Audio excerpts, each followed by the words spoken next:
A new school year. With that comes all kinds of fun with new supplies, clothes, new teachers, and new schedules. I don't know about you, but I get excited to have the kids back on a schedule.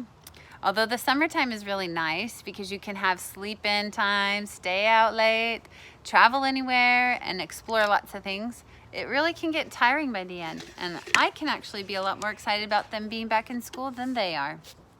I used to be in survival mode all through August. Side note, our schools have always started after Labor Day. I'm jealous of some of you. And I give myself a couple of weeks with them being back in school before I tried to think of planning anything. But I realized that when I did that, I would come back to scheduling just in time for the fall/holiday craziness, and the overwhelm would just transfer.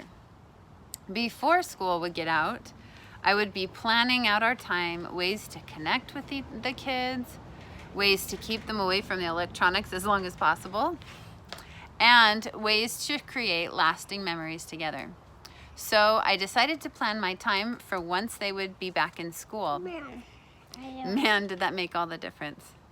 I don't know if you're like me, but when I thought about having all that time with the kids gone, I assumed that time would drag on long enough for me to get all the stuff done, like cleaning chores, errands, self-care, visiting with friends, a few thank you notes, and even food prep done before they got home.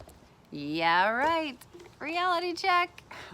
So I have learned a few tips for creating a new school year schedule that I'd like to share with you to help you get back on track.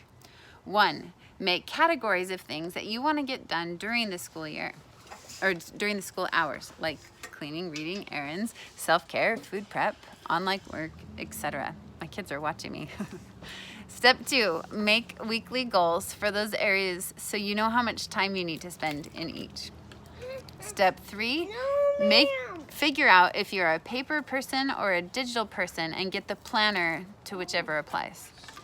4, break out your calendar weekly to plan and plot out your different smaller goals to fit them in. 5, make sure you start your day with a morning routine, like a magic morning, so you can begin your day with success and positive mindset. 6, figure out those things that distract you from meeting your goals and place a time limit on them. So for example, in a given week, I want to be able to get through and clean each room of the house. So I will add that as a category and then create smaller goals for it. For example, I want to have the living room maintained low to no clutter, so then when I go to clean it, I can focus on vacuuming, dusting, mopping, and even purging what's there.